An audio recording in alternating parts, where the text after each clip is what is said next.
intrigued by your mind. I'm intrigued by your looks. I'm intrigued and beguiled. I gone and read all your books. Welcome back to Mind the Future. If you're enjoying this series, I hope that you support this project by liking, subscribing, sharing, and commenting so we can get even more great guests on here. Now, speaking of great guests, for this episode, I'm lucky enough to have my friend Ellis Henican joining us. Ellis is a New York Times bestselling author, Pulitzer Prize winning newspaper columnist, and a popular TV news pundit that you would have seen on networks ranging from CNN, MSNBC, to Fox News. He is particularly known for his lively analysis of national politics. Now, for 20 years, Ellis wrote a column in New York's Newsday sharing his unique take on the news and leading the paper to a Pulitzer Prize for coverage of the Union Square train wreck. A native of New Orleans, Ellis now makes New York his home and is an alumni of Columbia University Graduate School of Journalism, where he won the top student prize, the Pulitzer Traveling Fellowship. Amongst his books is How to Catch a Russian Spy, written with American double agent Naveed Jamali, and which was optioned for feature film by Fox. He's also authored the groundbreaking book Vigilance with longtime New York City Police Commissioner Ray Kelly. He's also written Worth Dying For with Navy SEAL Commander Rorke Denver Home Team with New Orleans Saints coach Sean Payton, and In the Blink of an Eye with NASCAR legend Michael Waltrip, amongst others. Aside from his prolific career as a writer, Ellis also happens to be the voice of Stormy on the hit Cartoon Network series C-Lab 2021. And it is my absolute pleasure to have him joining us here today. Hi, Ellis. Welcome to the podcast. Hey, it's great to be here with you. Thank you. So great to have you on here. So before we start talking too much about the future, I figured, how would you describe the present state of journalism? As in, is journalism dying? No, it's just confused. I don't think it's dying at all. I think we have great mission. We have great people. We have an economic model that's under great duress, and we're desperately trying to figure it out. And what are some of the challenges, do you think, that are currently facing journalism and journalists? There's only one challenge: paying for it. I mean, we've got lots of talented people, okay? There has never been a time in the history of humanity that there wasn't a greater need for people to know about what's going on in the world, right? This is not a time where ignorance is going to help any of us. There's a ton to talk and write about. There are plenty of talented people to do it. There's phenomenal technology that's presented itself, including this one right here that would have been unimaginable 10 years ago, right? But we haven't figured out how to pay for it, right? In the old days, in not even the not so distant old days, like the old days earlier in my career, we understood how you would produce great work, right? Newspapers would you'd pay a quarter or 50 cents or something every day for it. That produced some money, and advertising produced some more money. And together, they paid a whole lot of journalists and press operators and truck drivers to deliver newspapers. And television existed mostly on advertising, and then when cable came around, on subscriptions as well. But all of that stuff produced this huge economic engine that was able to support some amazingly talented people. I'd like to think I was one of them. You're probably one of them to some extent as well. I mean, you're a little younger than I am, but I think it's still sort of applied to you in your earliest days. But that stuff has collapsed. I mean, those business models just don't exist anymore. They don't exist anywhere like they did before. And doing great media, terrific journalism is expensive, and we just don't really know how to pay for it right now. Well, that was actually going to be one of my questions in terms of, funding models obviously play a significant role in journalism in terms of how it's structured, how it can be practiced, how free it is from restraints. So what funding models do you think might be employed in the future? Well, all of them, clearly. I mean, I think there's still some role for advertising. If you can gather together large enough people, there are companies and other advertisers that will want to reach those people. And if you can deliver them as a media platform, they ought to pay you something for it, I would think. There is some content that the customers are willing to pay for. Less, frankly, than I wish, but there's still some. So that's one place for money to come from.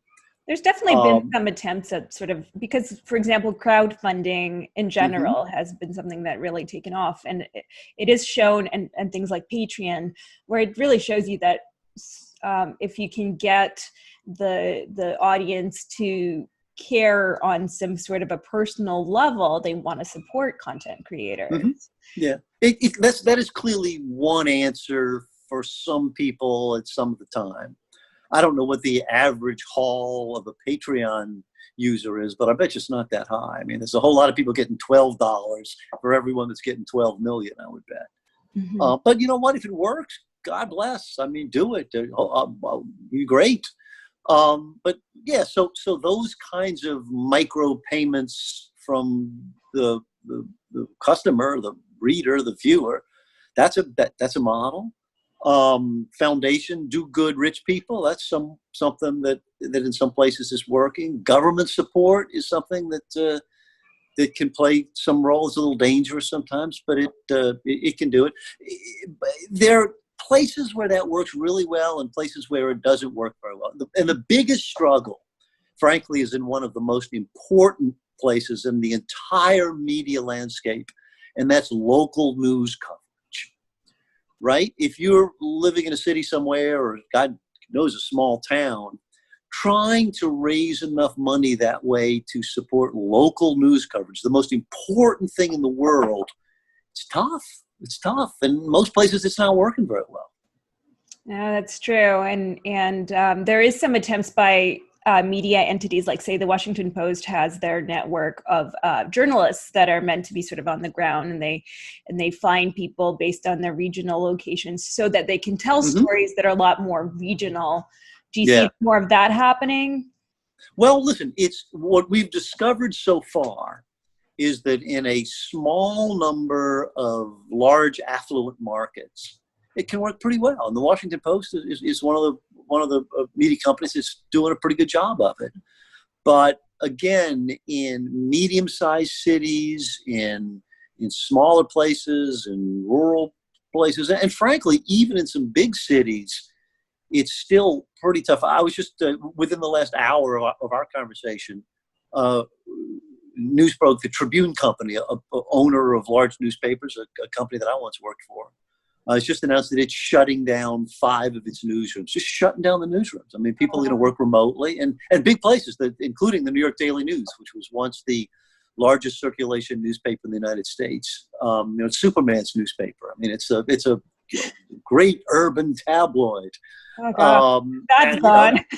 I mean, it's way thinner than it used to be, and now there will no longer be a city room where it'll be reporters working from their apartments in their cars. And I guess that's okay. I mean, the technology allows it, but it's not quite where Clark Kent would throw off the glasses and climb into the suit, I'm afraid. Well, we were also seeing, I read that MSN recently laid off workers, and with the attempt to replace them with basically news scanning, artificial intelligence technology. What do you think about using AI and machine learning technology to write articles? Yeah, they can probably spell better than I can. It may have its charms. It's listen, I believe that great writing and great reporting and great storytelling, which is really the business that most of us are in. We're not there for machines can do it. It's too much of a human endeavor. But, there's some stuff. I mean, they can probably gather sports statistics pretty well. I mean, there's some aspects of it. Again, I'm not anti-tech, and I don't think there's any going back. I mean, we're not going to turn the clock back on this stuff. What it's incumbent on people like me and you, and particularly those of us younger than we are, in whose future in whose hands our future lies, is to go dream up some new ways of doing this that are sustainable. And if it's guilting out rich people, great. Maybe there's a billionaire in every city who would be public spirited enough to to go hire a couple of dozen newspaper reporters and editors and let them cover City Hall and the school board and the cops and the courts and put not out a great news interfere, report. hopefully. I'm sorry? And not interfere, hopefully. No, right? let them do it. Let them do it. And there are places where that's actually happening. And I do not think that there is one answer to this.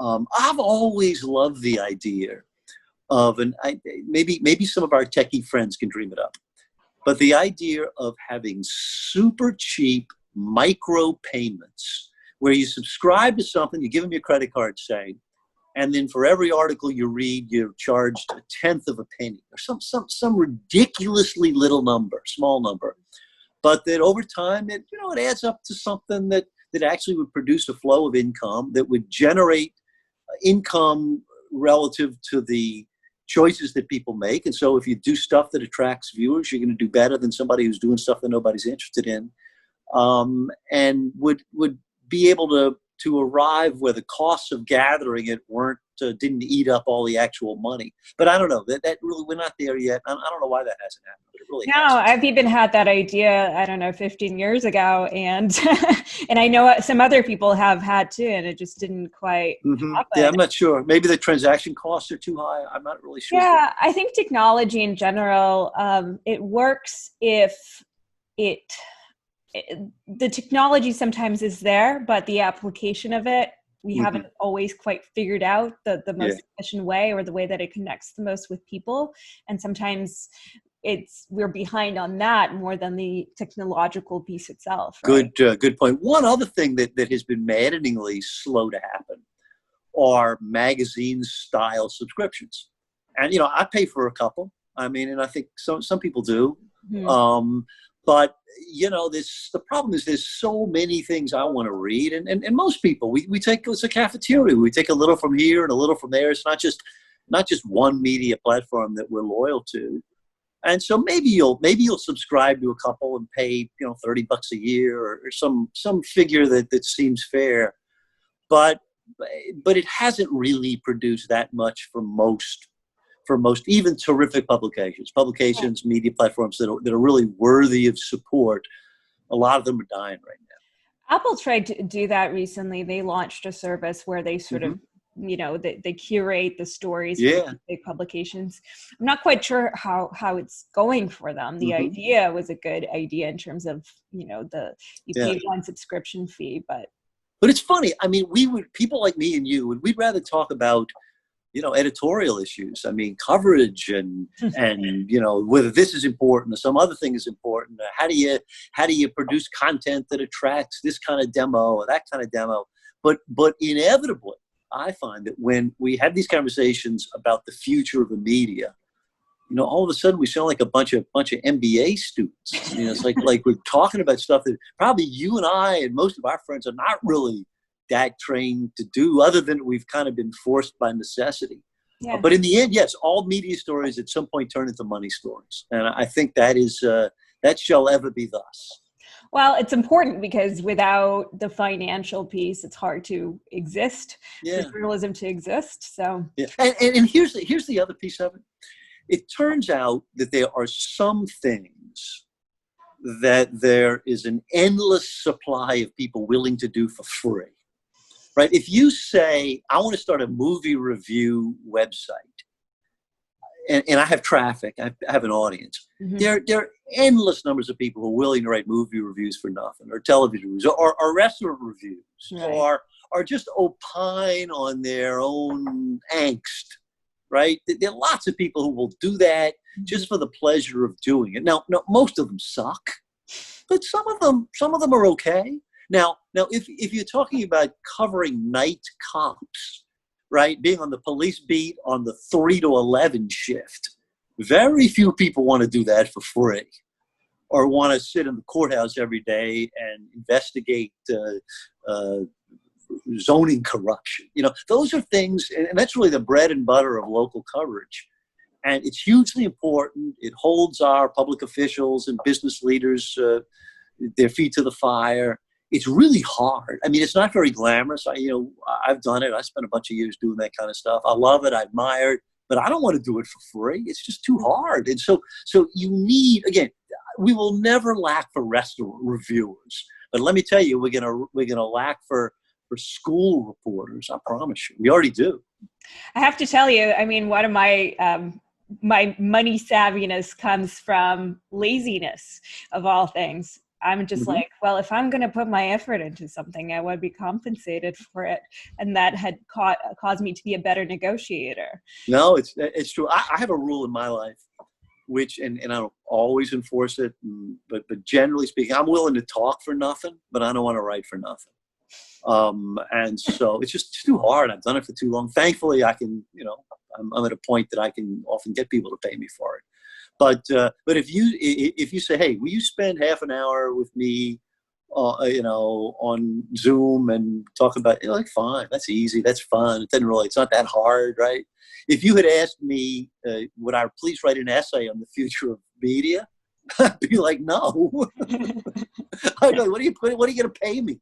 Now, what if I looked at you like this and was like, please? Right. That makes me sound shallow, I guess, and mercenary or something. But writing's too hard. I'm sorry. Truth is truth. Well, one thing that I don't know if you agree, but I've personally found that there is an issue in journalism in terms of a lack of trust. I think the trust in media is at an all-time low. Mm-hmm. And I wanted to know, where do you think that is heading? And is there an antidote for that? Like, how do we regain that trust? Well, you might have noticed we have a president who, here in the States, who contributes to that a little bit these days. I will say, though, that, I mean, yes, but also I think it's so important when anything is covered is just to use facts and be truthful and not, there's so much bias in both on the left and on the right. And that bias is part of what's causing that distrust from all people, because ultimately I think people do want to know the facts. And if they find out that something was not the facts, or facts were more likely chosen to push a particular thought, I think it discredits the whole thing and it does a great disservice. And I see that happening a lot. Yeah, I think that's basically right. So several things happened at once. And you're right, Trump did not cause it all, but he's certainly a representation of it and is someone who has furthered some of it. So here are a couple things that happened. One is that our age and this is a broader cultural thing that I think is true, is that we've become shrewder, more cynical, less trusting of institutions. And that would be true of government and the media and religion and the economy, all major social institutions we're more skeptical of today. Why so? But very much including the media. At the same time, some smart media entrepreneurs discovered that there was a business to be made catering to people's prejudices. And so, most noticeable in television news. And so instead of 3 big TV networks and their newscasts, or the CBC and its sort of down the middle, broad-based newscasts, the audiences were more and more drawn into more ideologically focused presentations of the news. Mm-hmm. And there's a psychological truth there, which is that it makes us feel good as people. And I don't think this is even really a matter of what specific ideology you're talking about. I think it's a human psychological truth. It makes us feel good to hear someone more articulate, better informed, better researched, maybe smarter and more charming than ourselves, saying things that we kind of already are inclined to agree with. And so if I'm someone who tends to be, say, politically conservative, not the brightest person in the world, listening to Rush Limbaugh, who is very smart and entertaining and articulate and highly opinionated, saying things you kind of already agree with anyway, there's something very pleasing about that. And, of course, there's versions of it across the spectrum. If you're, in the States, if you want to listen to Rachel Maddow on CNBC, she's really bright, smart, knowledgeable. She's saying stuff you're already inclined to agree with. There's something very pleasing about that. Now, I spent 13 years working on the Fox News channel, where I was part of the visiting team, right? I'm more left in my views than most of the talent and certainly most of the audience on Fox. And I was in a position where I was arguing, appearing on shows, always in combative situations, telling people something they didn't want to hear, basically. And most of the networks, at least the three big cable networks in the States, have sort of abandoned that. There's not much role for that anymore. MSNBC doesn't really have a lot of right-wingers on it. Fox doesn't have a lot of left-wingers on it. Basically, they're going back to what I was talking about. Give people an articulate, good-looking version of what they think already, and they'll want to watch it. Mm-hmm. To the degree that I was able to succeed at that at all, and the bosses would tell me this there. They would say, listen, you come on our air, and you can tell our viewers stuff that they're not inclined to agree with, but they don't hate you.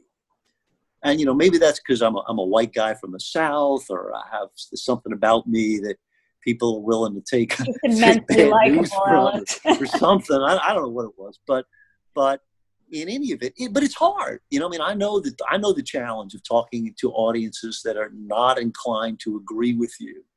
And believe me, it's very different from when you walk into a big stadium and everybody cheers when they mention your name. That's easy. Standing in front of a room or a television audience where everybody thinks you're going to lie to them and still bringing them around, still making them, even if you don't really change their mind, at least getting them to open up enough to kind of listen to you.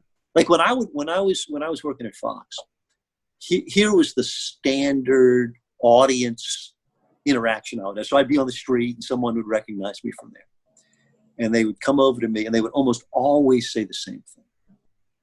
And what they said was, Ellis, I don't agree with a single thing you say, but I kind of like you. Can't help it, I kind of like you. And that was, first of all, it's all right. I like hearing that. But it was also the highest praise I ever got. Nobody ever said, boy, you really made a good argument on immigration and you changed my mind. Nobody ever said that. And I don't think that's even possible. I don't think you can change people's mind. We're too locked in. We're too tribal. I will disagree with that because I think it's hard. I don't think it always happens. But I take the view of, well, I personally don't like to share what my view is on anything. And it changes. It has changed over time, and it changed back. And I want to hear the strongest argument from someone who disagrees with me, because either I can defend my own point of view and that it makes my own point of view stronger, or if they have chinks in my argument, that I can maybe rethink it. And I think we need that process of being open to debate and people disagreeing in order to strengthen our own ideas about things and for ideas to evolve. And even in terms of, people not changing their point of view, I do think it's hard for people, especially if it's an emotional connection to that point of view, which often is, or they grew up with it. I think it's really hard to change. But at the same time, if I remember this really affected me. I was watching a guy who was a KKK member, an active KKK member, and I was like, well, this guy has no chance. And this is a guy who decided who had changed and now gets KKK members out of it. There's also, I forget what the name of the guy was, but this Black musician who, would befriend members, and a bunch of them quit. So if somebody that embedded that they're willing to possibly even commit violent acts and are able to change, then there is hope for kind of almost anybody. So I find that the conversation is often closed and we vilify the person on the other side of where we are. And it's creating a wedge, and especially in the US. I love that. I think it's great. And I believe you. I think you do like that, but I don't think many people do. I think that's, that says something about you, but it doesn't really probably say something about most people, because most people really want to think what they believe. They like someone confirming that. And I agree. I mean, it makes you smarter to hear stuff you don't agree with. I mean, if all you do is sit around all day and listen to people who agree with you and say, "Hey, good point," I mean, that's a road to brain rot. You know, you're never going to learn anything. Conversation, like what's the point of hearing the exact same thoughts? I want to explore thoughts. You know. Yeah. No, I think that's true. I wouldn't recommend that you gather great investment and try and start a television network on that concept, because I don't think I don't know. Maybe you have a higher view of humanity than I do, but I think that's a tough sell. You know what? The more I talk to people, though, I was so depressed because I thought everyone was in their little bubble and that's it. And the more you talk to people, I was like, yeah, no, a lot of people actually, a lot more anyways, people think like I do than I originally thought. Good. And they don't feel represented in the media spectrum of conversation or the social media spectrum of conversation, because the voices that are the loudest tend to be the ones that are less prone to middle ground listening or openness. Well, you got smart friends, I guess. I don't know. Some of them. You know, in terms of even, you know, the algorithms that we currently see for how news is being relayed to us. If I go, I you know, whenever I'm interested in a particular topic, I have a tendency to obsessively click on stories relating to that. And then suddenly what I'm finding is that in my news feed, that's all I get. And I think, oh, wow, that's interesting. It's interesting how the media is covering all these things that I'm interested in. And then I realized, oh, no, this is an algorithm. They just tracked what I've been clicking on, and they're just giving me more of the same. What do you think of that in terms of like basically stories being targeted towards people based on what they're ready, whatever their narrow interest level is as it is? Well, it has the same impact of what we're talking about. It's giving you what you think you want, and you know, Facebook and Google, I mean, those people are pretty smart. I mean, they know what it is you're going to click on after a while. And maybe sometime they're misreading or they're overemphasizing, you know, you were interested in it once, but you don't want to read every day about Shetland ponies. You know, it's like not something that you really want to, but I mean, I just think that it reflects something that is innately human. And we have to, if you want to be smart, you gotta bust out of that a little bit. Start thinking about other stuff and to challenge yourself a little bit. So how do we help people bust out? Because I think a lot of times we're not even aware. I wasn't aware, and I'm pretty savvy. It took me a little while to realize, this is an algorithm. Like, do we make a ruling that, you know, now media companies have to disclose that, you know, they have to have a disclaimer? Because I don't mind getting those stories that I'm interested in, but I want to know that that's what's happening. Right? Yeah. No, I think you're onto something. Transparency is probably all we can ask for. I don't think you're going to get government regulation that's going to be specific enough, or there will not be ways around to try and micromanage that. But I think you could agree on a couple of principles. One is that they ought to tell us what they're doing, and we ought to have a right to say yes or no. And so somewhere in that process, you ought to be able to tell Google or Facebook or whatever the platform is, don't just send me all those thousands of stories on NASCAR racing. You know, I'm a little interested in it, but not that interested. And I want to make sure that at least a quarter of what I see, or, you know, political spectrum from somewhere in the political spectrum, different from what you think I really am. I mean, I think that's probably the answer is as users, us wrestling, A, transparency, and B, the right to exercise a little bit of control over it. You know, smart people will always find ways to manipulate that, I suppose. But we should not just be silent slaves to it, I don't think. Mm-hmm. What about deep fakes? Do you know too much about those? No, I mean, I know that they're getting harder and harder to detect. And, I mean, listen, video editing is not something I'm a great expert on, but I know you can do a whole lot with it. And you can make stuff look like it happened that didn't really happen. So, listen, all of it demands that we be shrewder consumers than we are. How do you know that this site is reliable? How do you know that this isn't just something somebody made up?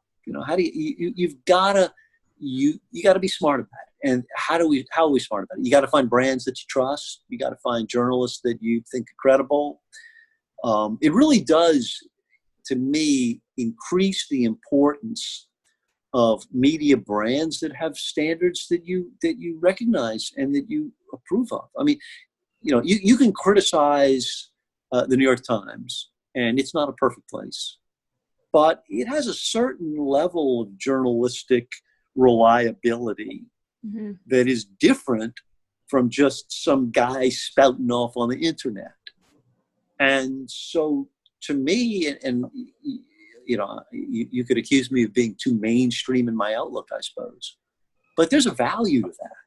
I mean, there's a value. The Associated Press, which is one of the most important and least understood media organizations on planet Earth, is a phenomenal thing. I mean, they have journalists around the world. It's owned by a consortium of other media outlets. And it's not flashy. It's not always the best written story you've ever read, but they have really high standards of accuracy and some basic journalistic traditions that they hold sacred. That, if you write something that reflects poorly on that person, give them a chance to comment about it. Make sure that your actual facts are confirmed. If something is just a claim or an allegation, make clear that it's who it's attributed to. And so if someone attacks somebody, make them take responsibility. Those are hugely important journalistic principles. And to me, the AP, in many ways, is the kind of gold standard of that. Other journalistic organizations take their material, use their material, rework their material. It's kind of the invisible backbone of good journalism on planet Earth, and I think we ought to celebrate it. Absolutely. I mean, the vetting that goes on is completely different than somebody just putting something out randomly that they heard overheard or read on some, I don't know, on Reddit. Or some angry pundit yelling on television. I mean, that has a place. I mean, it's interesting. It's been me from time to time. But it's not quite the same thing, let's be honest. Sure. And do you think there's going to be more outlets or less as we head into the future? I mean, it seems like there's an endless number and they're multiplying every day. There's some class differences, right? I mean, anybody can put up a blog. That doesn't take anything. And I assume those numbers will multiply more by the day, and the average readership will be somewhere between 1 and 2. Most blogs nobody reads except the person who writes it, and that person might not even read it. But it is also true that multiplicity of sources hasn't killed the best and the biggest ones. So it's killed some of them, probably deserve to die. But places that are doing great stuff, I hope will continue to find an audience.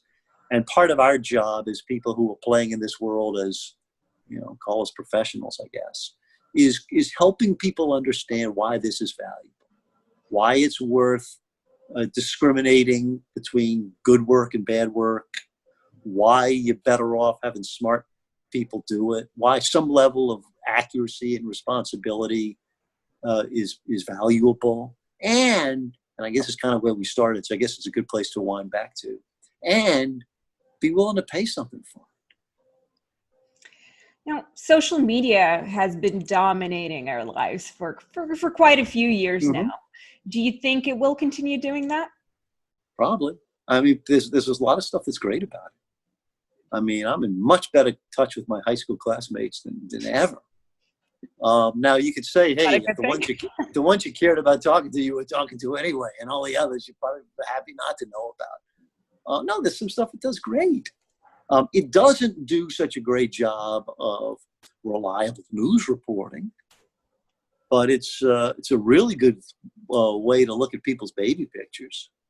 And so I think as we get smarter and these things evolve, I think that's where this goes, into niches where we learn, we get smart enough and discriminating enough that we learn what different platforms do well and what they suck at.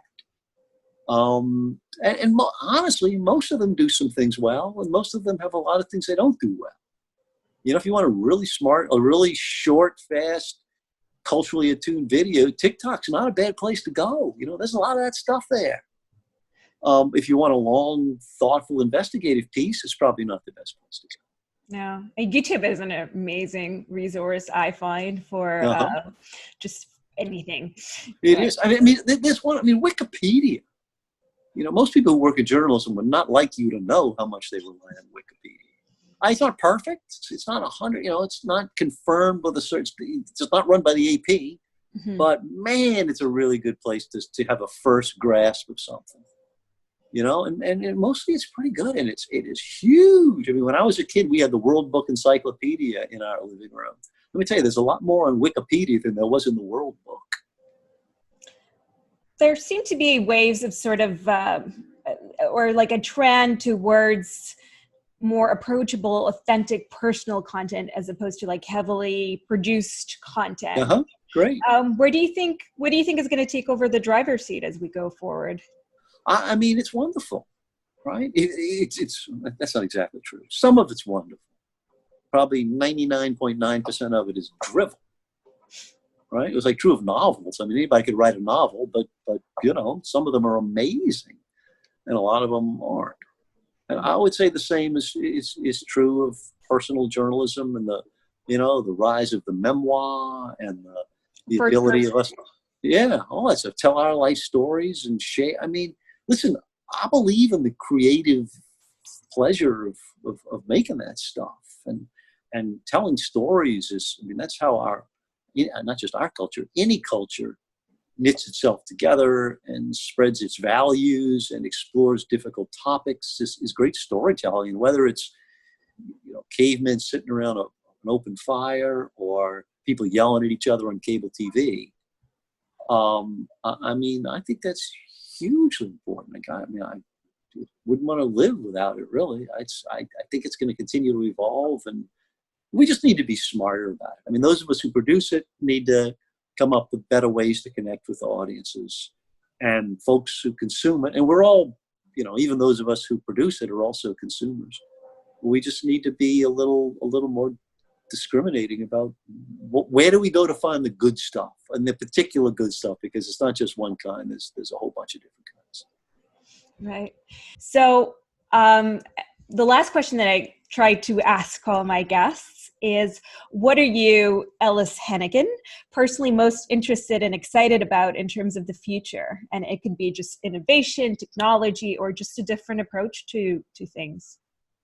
Yeah, listen, I'm most interested these days in telling human stories and not hitting people over the head, but pulling, whether I'm talking or I'm writing or I'm performing in some other venue, of using stories about people's lives to make larger points and letting the larger points come out of those.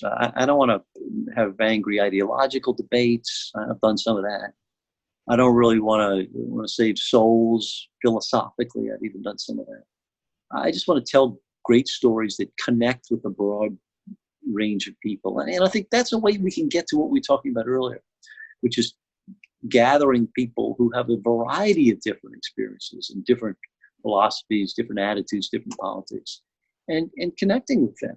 I mean, I just think that is a universal human truth, that if you can tell those stories, those human stories, in a way that connect with people, where the listener, the viewer, the reader can actually feel something, then you got a chance to move folks. And that's really kind of what I want to do, and hope I can keep doing it. And let's hope that the business models exist that create audiences and can support someone like me who has so few other marketable skills.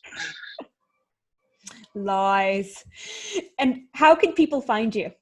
Got them all over. I'm easily stalkable. Probably the best place is my website, which is henican.com. It's my last name, Henican.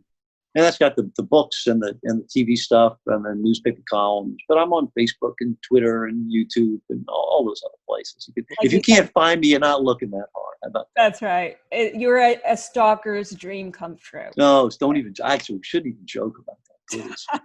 Oh no. Okay, off the record. Thank you so much for being part of this, Ellis. Fun being with you. I appreciate you having me. Thank you. Thank you. All right. Yeah.